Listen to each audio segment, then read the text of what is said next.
we are going to study about the keylogger and how to make it with the Python in this lecture. So for that we have to make use of a Python package, that is PyInput.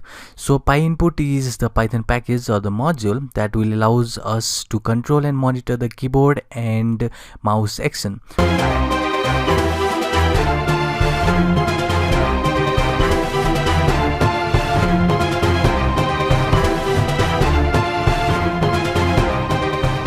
For that we have to first install that package on your machine. So first of all, let me just open my command prompt and use this Python package manager, which is pip here, and I'll just say pip install PyInput.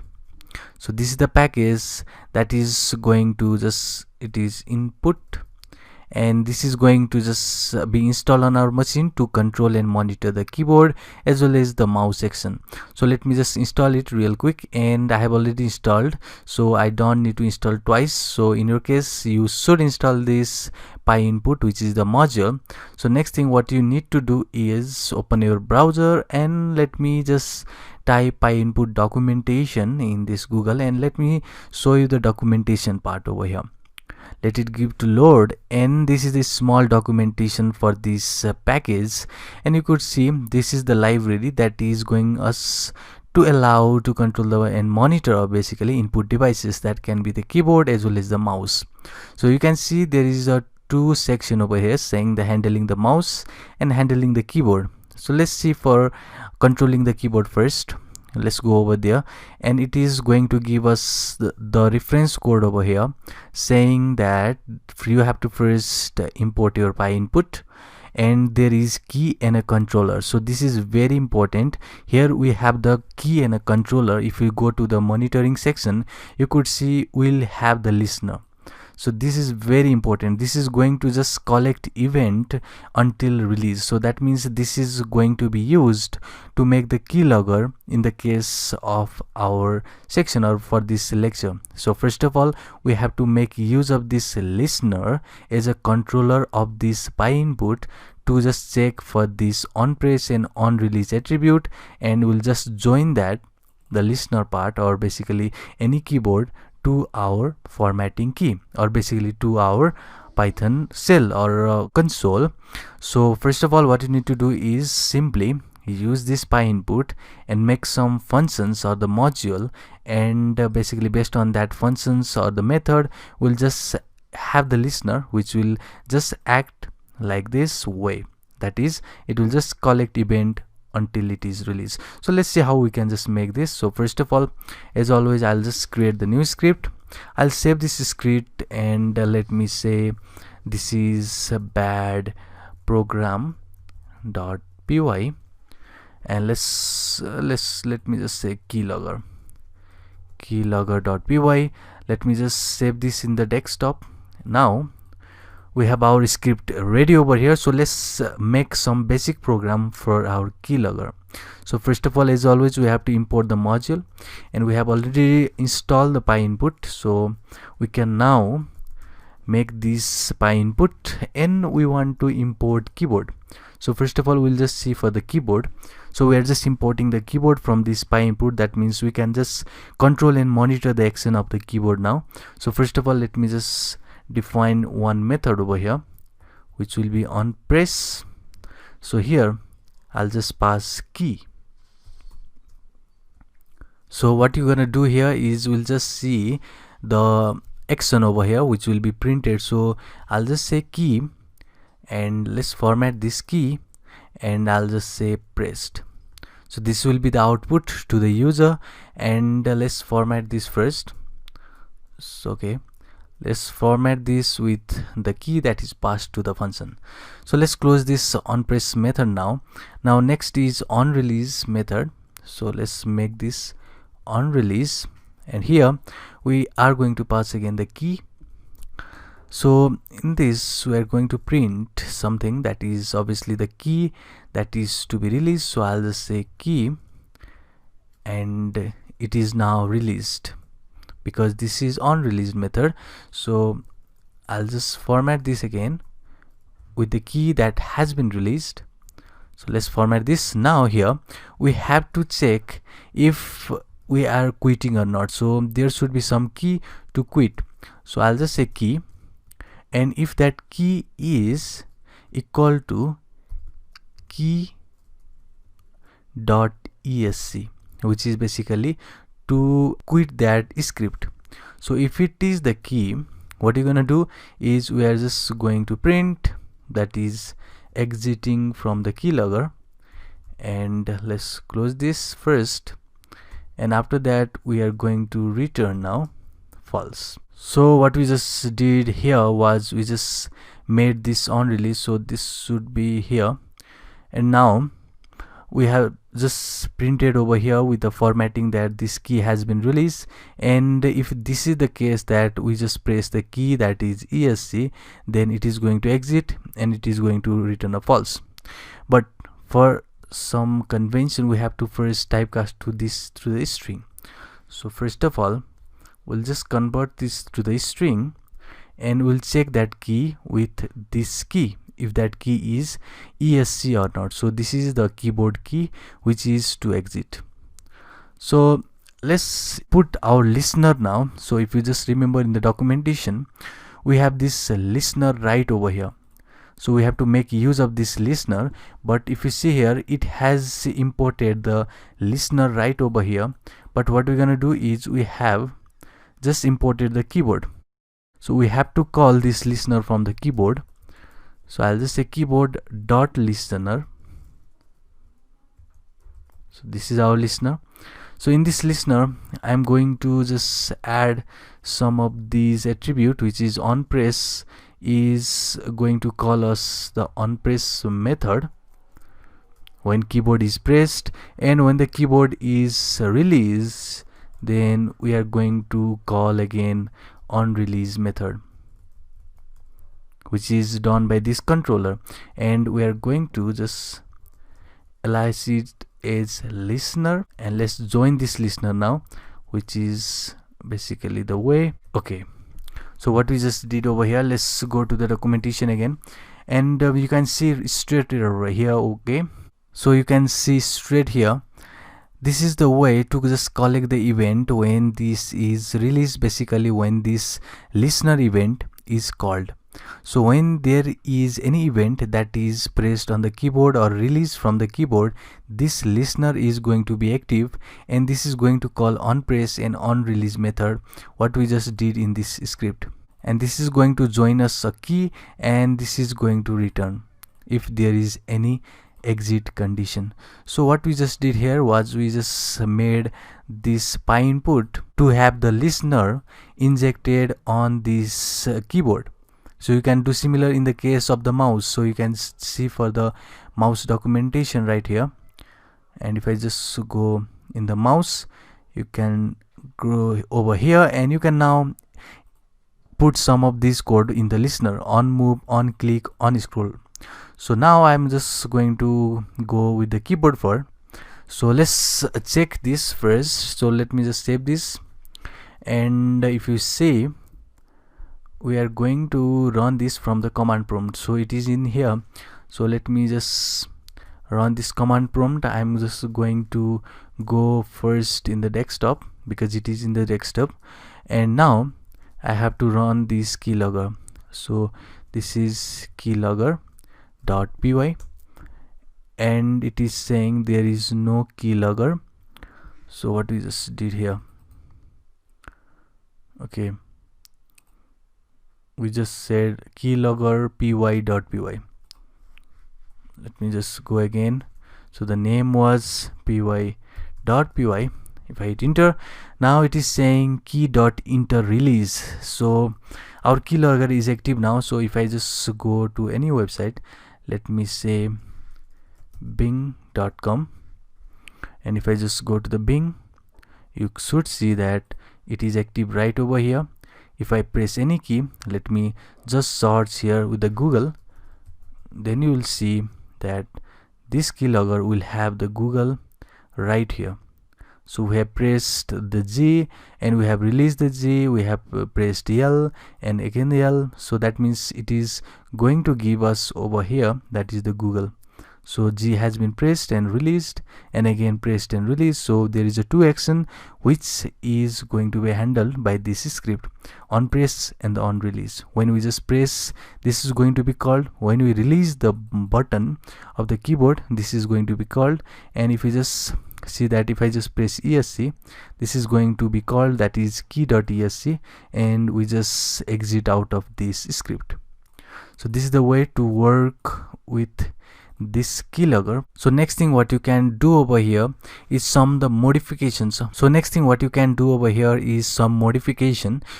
me show you one thing that can be annoying over here is when you just run this script again. So let me just run this again, and we have to go again to the desktop, and it is obviously the way to just execute it. So if you see anything you write, you could see that key is pressed, but we want something that is this E or this letter should be outside of this particular quote. What if we want that changes or modification in the keylogger? Let's see how we can just do that, and let me show you what am I talking about over here. So first of all, if I want to just print the key code, so you can do right over here. When you just press that key, you can also print that key. So let's see that if I want key type to be printed, then let's format it first, and it is done with this format function. And now I want the class name, so that means the type. So if you want the type, we have some inbuilt method, the special method, which is going to be class dot and name. So if you do this, this is the special method. So this is going to give us the type of the key. So when I just save this again, and you have to just exit it first, and now again if I just run the same keylogger, now if you it is saying that it is not defined, obviously. So it was because this should be dot over here, not the comma. So let's save this again, and let's go back to our command prompt, and here again let's navigate to that desktop. Let's run our Python keylogger, and now if I just enter any key, you could see what is the key code type here. So everything here is key code. So if I say that if I enter the CTRL, then it is not going to active. If I say X, then you could see that when there is CTRL pressed, it is going to show us the key type is key. But if you press any code from the keyboard, that is showing us that it is key code. So that is one manipulation or modification you can do on your keylogger to check if that key is either a key, that pressed is either a key or key code. If it is the key code, that means it is alphabetical, or if it is a key, that means it is some of these control statements that is pressed in the keyboard. So there can be the one modification. So next thing what we can do here in our keylogger is to get the key name. So let's define another method to get that key name. So I'll just go with this get key name method, and over here let me just pass the key. And now first of all I want to check is instance. So this is important method, and it is going to get us the object and about the key code. So first of all we'll just get the object. We have now keyboard, which is obviously the module of this py input, and we are going to get the key code. And let's check this first. If they are equal, then we are going to return the key dot character, only the character, else we are going to return our key. Let's see what we are doing over here. So we are just checking first if that key code. So if you just remember from that manipulation that we just did.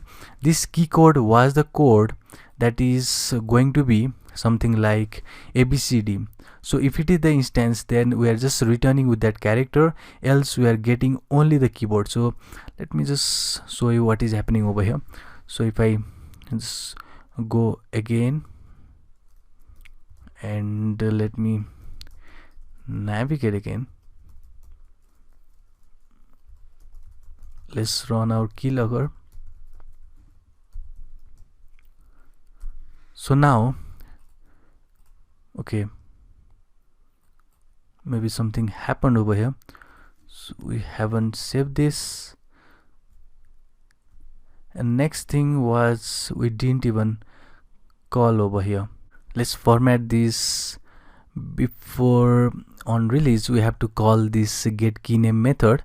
So first of all we'll just say key name, because we have added this get key name method but we haven't called this, so we have to have first. Okay, let me just close this first.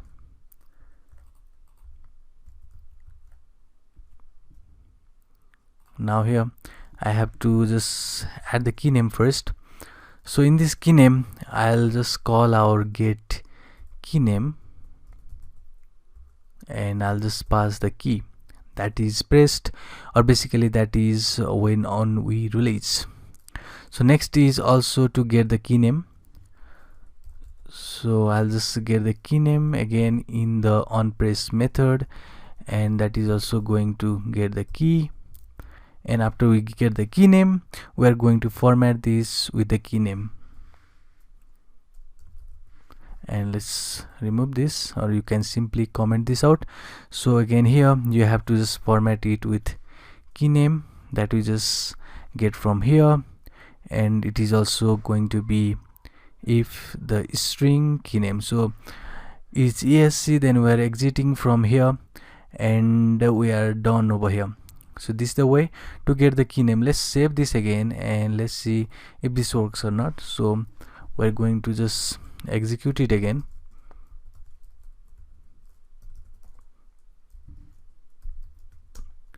So it is showing that we have entered something over here.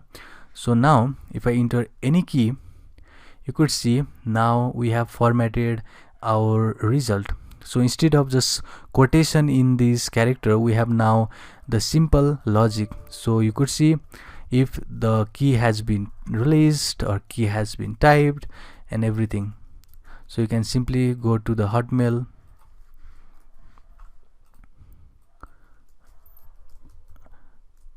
and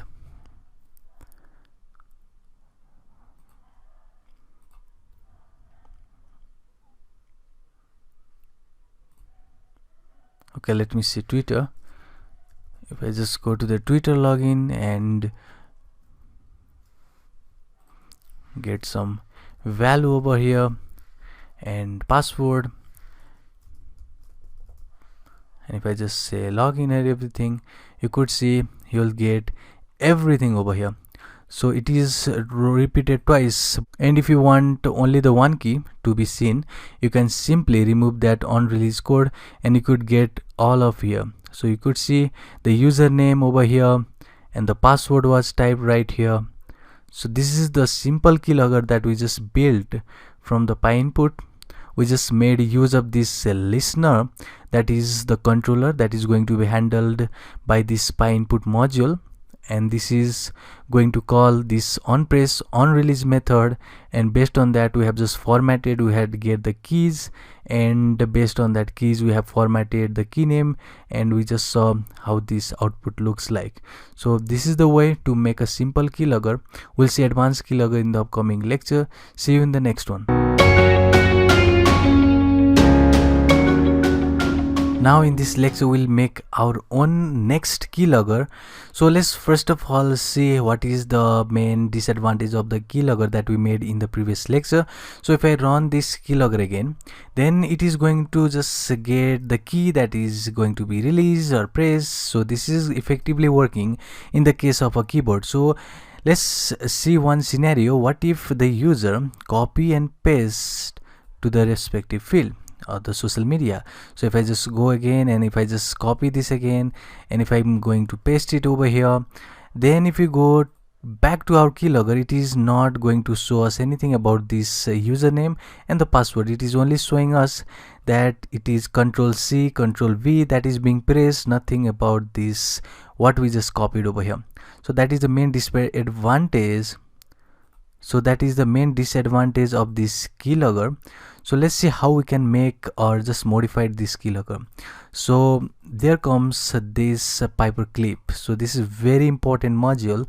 So let me just copy this first, and you can simply do something like open your command terminal, and you can simply paste it over here and just press enter. I've already installed, so I do not need to just install one more time. So you need to install less if you are installing this at the first time. So after that, you can simply close this, and now you can also make use of ideally or any other module, but you can make use of any other IDE, that is the ideally, or you can also use Eagle or PyCharm. But in this case, I really like this PyCharm, so I'm going to make use of this PyCharm. So here what you're gonna do is we are going to make use of this Piper clip, so is to just get this field that is just copied and paste, which is this situation in where our keylogger that we just made in the previous lecture was ineffective. So you can also check the Piper clip documentation over here, but I'll just take you through the coding of this Piper clip in this lecture. So first of all, as always, we have to import this module, and in this case it should be Piper clip. So this is been imported. Next I want to import the time, because I want to just give the time to this keylogger so as to just record the key. So next is I want to create the list. This is list is because it will store the keyboard content. So if you just copy this from this clipboard, so let's assume that this notepad is a clipboard, so it is going to just create a list which will going to store this clipboard content, which is basically this field or the name, password. This is going to be injected, or basically it will be stored in this list, which is empty for now. So now we have to now make a loop. So I have already shown you how to make a loop in the basic section of a Python, and this is going to be the infinite loop. So here we have to make use of now Piper clip, and it is going to be paste.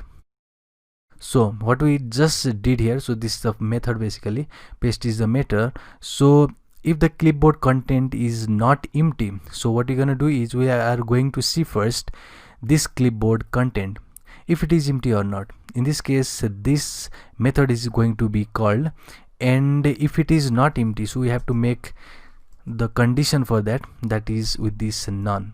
So if it is not empty, we are going to do something, and that is to paste to the value. So we are going to make the new field here with the value and paperclip dot paste. So what we just did here was we are just checking the clipboard content, and if it is not empty, then we'll just take its value and put it in this value field. So that is a important part over here. You can also print that, but in this case I am not going to do that. So next thing is to check that value.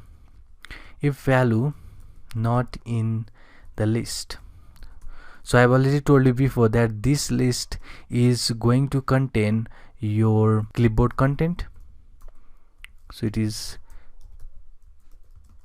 clipboard content will be stored in this list, which is empty for now. So if the value is not in list, that means we are going to make sure that the list value is not replicated. If it is stored twice, then we are not going to just put that into the value, otherwise it is going to be append to the list, that is the value. So this is to just remove the duplication of the value in the list. So this is statement over here. So after that we have to now print that list. So I'm going to print this list over here. So next thing is to just make use of this time module, and I'll just say time dot sleep. So I want to just sleep this for 3 seconds. Every 3 seconds this keylogger will just generate this while true, or basically this loop. So we have now completed our code. So what we just did over here was a simple payload that is going to first check if the keyboard or a clipboard is empty or not. If it is not empty, it is going to paste that value, and if this is not the replication, that this value is not already added in the list, that means we are going to add this because this is a unique value. We'll just add this to the list. We are going to print that list, and this is going to execute in every 3 seconds. So this is a pretty much a simple payload over here, and you could see that we just did here, that is piper clip and paste, and we're just checking for the none, and that is pretty much. So if I just go over here and it's time to execute this payload, let's see if this works or not. So I have to just save this first, and I have already saved in the main.py. You can also run this same code in the Eagle or the IDLE. You can do in any IDE. So now you could see I have executed, and it has executed now. So let's see if this works or not. So first of all, I'll just inject this John Doe. Let's copy this. Let's go over here. Let's paste it right here. Let's see in our PyCharm. Then you could see right here, johndoe@gmail.com. Let's see for this hey, which is password. Let's copy this. Let's paste this in password field. Let's see this hey has also been captured. So this is the email, this is the password which has been captured by this paperclip module, which is done over here. So this is pretty much a simple module, but it is going to do much more work. So it is going to capture the clipboard content, and it is going to just capture it and paste it in our list, and this is the output of the list. Let me show you. This is the output of the list. In every 3 seconds it is going to execute, and it is going to give us the result. So it is going to just loop around in every 3 seconds, and it is going to give us the result again and again after 3 seconds. If you want to just terminate from here, and this will be your field for the username, and this is for the password. So this is a simple payload that is going to just grab the content from the clipboard, and you can just do rest of the things with this payload. You can also make some modification to the content, just converting this py file to the bat file, and you can inject to the victim's machine. So see you in the next one.